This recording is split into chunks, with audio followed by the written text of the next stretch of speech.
Au nom du Père et du Fils et du Saint-Esprit, Amen. Grande joie d'être là avec toi en ce 3 janvier, mardi. Nous sommes au début de l'année, alors je te souhaite encore joyeuse et sainte année. Que soit une année très bénie pour toi, pour toute ta famille et pour toutes les personnes que tu aimes et que tu portes dans ton cœur. Mais nous commençons cette nouvelle année et je voudrais vous présenter le compendium cette année, même si je ne suis pas là à côté de vous, mais le titre de cette année, c'est « Unis dans la miséricorde ».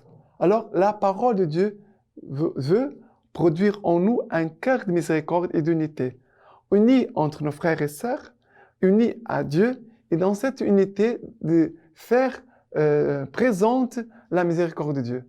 Que notre unité soit un signe de la puissance de la miséricorde. Car Dieu, notre Père, est miséricordieux. Il nous invite à être miséricordieux comme lui est miséricordieux. Alors, la première lecture d'aujourd'hui, c'est 1 Jean, chapitre 2, à partir du verset 29. Nous dit ceci. « Si vous savez qu'il est juste, reconnaissez que quiconque pratique la justice est né de lui. Voyez quelle manifestation d'amour le Père nous a donnée pour que nous soyons appelés enfants de Dieu. Et nous le sommes. Si le monde ne nous connaît pas, c'est qu'il ne l'a pas connu. Bien-aimés, dès maintenant, nous sommes enfants de Dieu. Et ce que nous serons n'a pas encore été manifesté. Nous savons que lors de cette manifestation, nous lui serons semblables, parce que nous le verrons tel qu'il est. Quiconque a cette espérance en lui se rend pur comme celui-là est pur. Quiconque commet le péché comme aussi l'iniquité, car le péché est l'iniquité. Or, vous savez que celui-là s'est manifesté pour ôter le péché, et qu'il n'y a pas de péché en lui. Quiconque demeure en lui ne pêche pas. Quiconque pêche ne l'a vu ni connu. » Alors, Saint Jean nous invite à contempler cet amour que le Père nous a donné en Jésus-Christ. Vous voyez quel amour le Père a envers chacun de nous, cet amour que le Père a envers chacun de nous, pour que nous soyons appelés enfants de Dieu. Et nous le sommes, dit Saint Jean. C'est la grâce la plus importante, c'est de savoir et de vivre comme enfant bien-aimé de Dieu le Père, de connaître l'amour du Père et de demeurer dans cet amour du Père. Pour Saint Jean, le verbe « demeurer », c'est quelque chose de très, très, très important. Saint Jean nous dit, d'ailleurs, c'est Jésus qui dit « Demeurez en moi, comme moi je demeure en vous. Demeurez dans mon amour. Demeurez dans la grâce, demeurez dans l'amour, demeurez dans la parole de Dieu, demeurez dans l'unité, demeurez dans la miséricorde. » C'est quelque chose de très important, parce que c'est le signe de la fidélité. Celui qui demeure, c'est celui qui est fidèle. Celui qui ne demeure pas, il n'est pas fidèle. Et car Dieu, il est toujours le fidèle. Et nous pouvons toujours nous appuyer en Dieu, en sachant que son amour pour nous ne change pas. L'amour de Dieu ne change pas. C'est notre amour envers Dieu qui peut grandir, augmenter, ou hélas, peut diminuer. Mais l'amour de Dieu pour nous, c'est toujours très fort, très puissant, toujours fidèle. L'amour de Dieu ne change pas. L'amour de Dieu ne change pas. Mais nous sommes appelés à grandir dans cet amour, dans l'amour de Dieu, à grandir dans la connaissance de Dieu notre Père. Car Saint Jean nous dit ceci.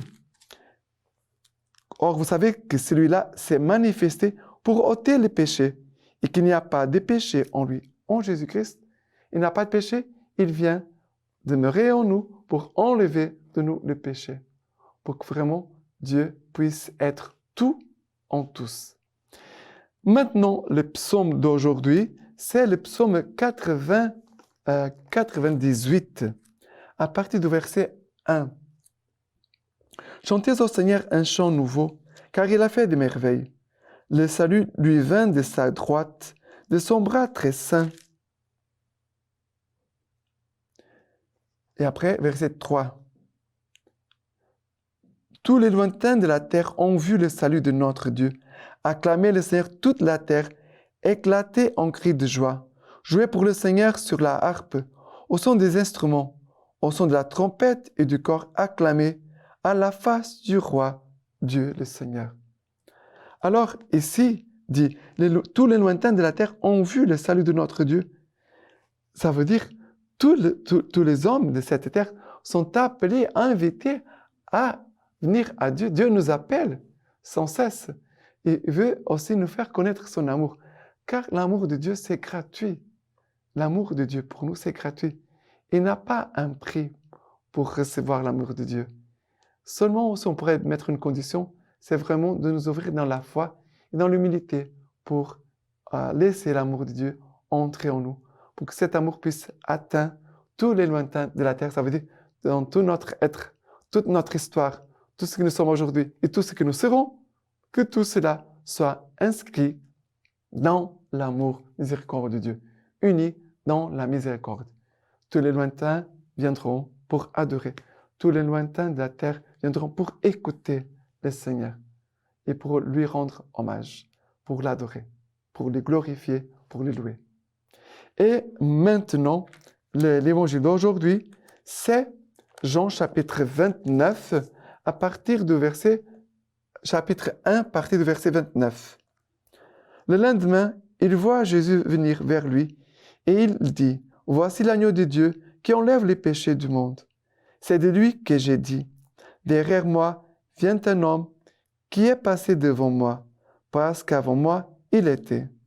Et moi, je ne le connaissais pas, mais c'est pour qu'il fût manifesté à Israël que je suis venu baptiser dans l'eau. » Et Jean rendit témoignage en disant, « J'ai vu l'Esprit descendre, telle une colombe venant du ciel et demeurer sur lui. Et moi, je ne le connaissais pas, mais celui qui m'a envoyé baptiser dans l'eau, celui-là m'avait dit, « Celui sur qui tu verras l'Esprit descendre et demeurer, c'est lui qui baptise dans l'Esprit Saint. Et moi, j'ai vu et je témoigne que celui-ci est l'élu de Dieu. » Alors, ici, nous parle de ce passage de Jean le Baptiste qui va voir Jésus qui s'approche, qui vient vers lui. Et Jean va recevoir une révélation de Dieu en disant, « Voici l'agneau de Dieu. » Et il a cette compréhension dans la foi, une compréhension dans la foi, c'est Jésus, l'agneau de Dieu qui enlève les péchés du monde. Et Jean montre aux pécheurs qui étaient là avec lui que c'est Jésus qu'ils doivent suivre maintenant. Et après, il va dire, « Derrière moi vient un homme qui est passé devant moi, parce qu'avant moi, il était. » C'est Jésus qui existe depuis toujours et pour toute l'éternité. Ça veut dire que nous devons toujours commencer toutes choses en Jésus-Christ. Nous devons prendre toujours des décisions à partir de Jésus-Christ, de faire un chemin toujours à partir de Jésus-Christ. C'est lui notre point de départ, Jésus-Christ. Et c'est lui aussi le chemin, et c'est lui aussi Jésus le but de notre vie.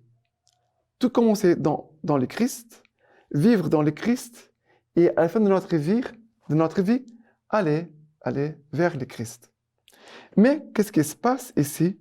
Jean va dire, et moi, je ne les connaissais pas, mais c'est pour qu'il fût manifesté à Israël que je suis venu baptiser dans l'eau. Jean, il a la compréhension qu'il fait partie d'un projet qui dépasse sa personne, qu'il est au service du Seigneur. Et nous tous, nous devons avoir cette compréhension. Nous sommes dans le projet de Dieu. Chacun de nous fait partie du projet de Dieu, de son projet d'amour et de salut pour le bien de notre monde. Alors, on doit y entrer dans ces projets. Et c'est pour cela que c'est très important d'écouter le Seigneur, d'être docile à son esprit, de laisser l'Esprit Saint nous conduire et de nous faire vivre comme le Christ a vécu parmi nous. Et après, Jean va dire, Jean rendit témoignage en disant, « J'ai vu l'Esprit descendre telle une colombe venant du ciel et demeurer sur lui. Et moi, je ne le connaissais pas, mais celui qui m'a envoyé baptiser dans l'eau, celui-là m'avait dit, « Celui sur qui tu verras l'Esprit descendre et demeurer, c'est lui qui baptise dans l'Esprit. » Alors, Jean, il baptise dans l'eau pour la repentance des péchés, mais Jésus, c'est lui qui va nous combler, nous baptiser dans l'Esprit Saint. Et nous trouvons encore ici ce verbe demeurer. Voilà. L'Esprit Saint demeure sur Jésus et Jésus veut aussi que nous demeurions dans l'Esprit Saint. Car l'Esprit Saint, c'est l'amour entre le Père et le Fils. Et nous devons entrer dans cette dynamique, dans ce mouvement entre le Père et Jésus par l'Esprit Saint. L'Esprit Saint est l'amour. C'est lui qui crée en nous Abba, Père.